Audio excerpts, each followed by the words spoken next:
Number one, put God first. Put God first in everything you do. Everything that you think you see in me, everything that I've accomplished, everything that you think I have, and I have a few things, everything that I have is by the grace of God. Understand that. It's a gift. 40 years ago, March 27th, 1975, it was 40 years ago, just this past March, I was flunking out of college. I had a 1.7 grade point average.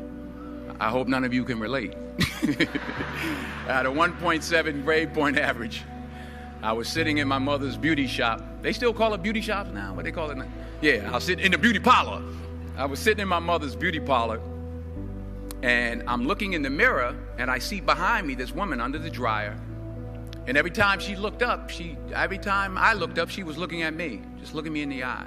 And I didn't know who she was, and I said, she said, somebody give me a pen, give me a pencil. I have a prophecy. March 27, 1975. She said, boy, you are going to travel the world and speak to millions of people. Now, mind you, I was flunked out of college. I'm thinking about joining the army. I didn't know what I was going to do, and she's telling me I'm going to travel the world and speak to millions of people. Well, I have traveled the world, and I have spoke to millions of people. But that's not the most important thing, the success that I had. The most important thing is that what she taught me and what she told me that day has stayed with me since. I've been protected. I've been directed. I've been corrected. I've kept God in my life and has kept me humble. I didn't always stick with him, but he always stuck with me. So stick with him in everything you do. If you think you want to do what you think I've done, then do what I've done and stick with God. Number two, fail big. That's right. Fail big.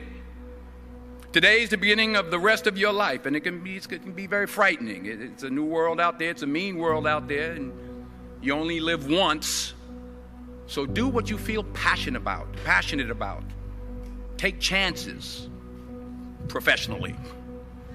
Don't be afraid to fail. There's an old IQ test, was 9 dots, and you had to draw 5 lines with a pencil within these 9 dots without lifting the pencil.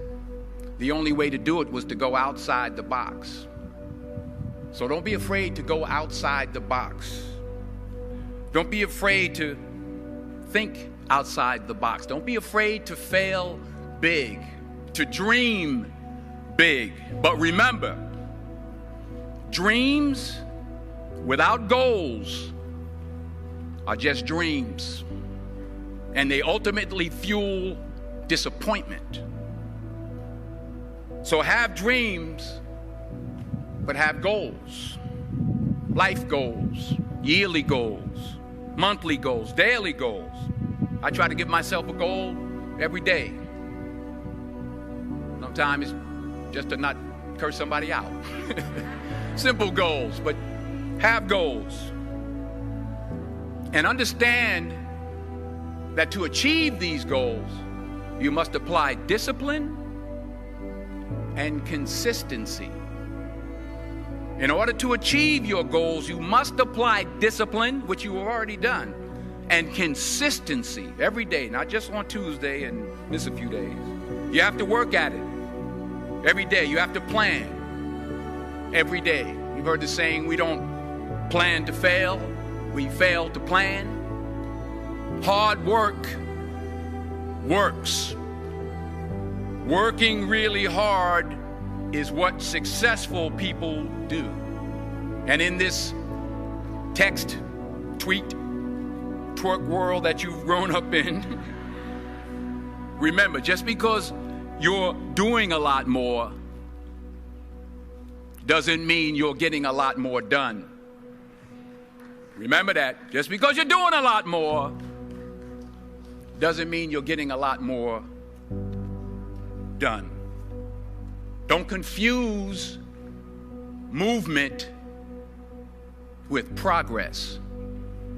My mother told me, she said, yeah, because you can run in place all the time and never get anywhere. So continue to strive, continue to have goals, continue to progress. Number 3, you'll never see a U-Haul behind a hearse. I'll say it again. You'll never see a U-Haul behind a hearse. I don't care how much money you make, you can't take it with you. The Egyptians tried it. They got robbed. That's all they got. You can't take it with you. And it's not how much you have. It's what you do with what you have. We all have different talents. Some of you will be doctors, some lawyers, some scientists, some educators, some nurses, some teachers. Yeah, okay. Some preachers. The most selfish thing you can do in this world is help someone else. Why is it selfish? Because the gratification, the goodness that comes to you, the good feeling that I get from helping others, nothing's better than that. Well, one or two things, but nothing's better than that. Not jewelry, not big house I have, not the cars, but it's the joy. That's where the joy is, in helping others. That's where the success is, in helping others. Finally, I pray that you put your slippers way under the bed tonight, so that when you wake up in the morning, you have to get on your knees to reach them. And while you're down there, say thank you for grace. Thank you for mercy. Thank you for understanding. Thank you for wisdom. Thank you for parents. Thank you for love. Thank you for kindness. Thank you for humility. Thank you for peace. Thank you for prosperity. Say thank you in advance for what's already yours. It's how I live my life. That's why I am, one of the reasons why I am today. Say thank you in advance for what is already yours. True desire in the heart for anything good is God's proof to you, sent beforehand to indicate that it's yours already. I'll say it again.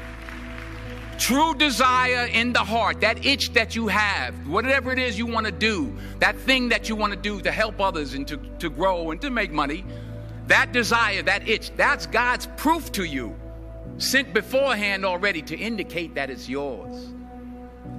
And anything you want good, you can have. So claim it. Work hard to get it. When you get it, reach back. Pull someone else up. Each one, teach one. Don't just aspire to make a living.